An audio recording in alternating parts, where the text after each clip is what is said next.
प्रामाणिक प्रेम करत असाल तर सर्वप्रथम एकमेकांच्या भावनांचा, स्वाभिमानाचा आदर करा. स्वतःला स्वावलंबी बनवा. सध्याचा काळ चांगला नाही डिसेंबरपर्यंत, पण त्यानंतर तुमचं सर्व चांगलं होईल.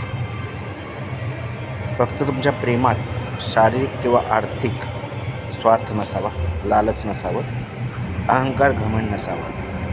प्रेम उद्ध्वस्त तिथं होतं जिथं अहंकार आणि घमंड आहे. तेव्हा जर प्रामाणिक खरंच मनापासून प्रेम करत असाल तर सकारात्मक राहा.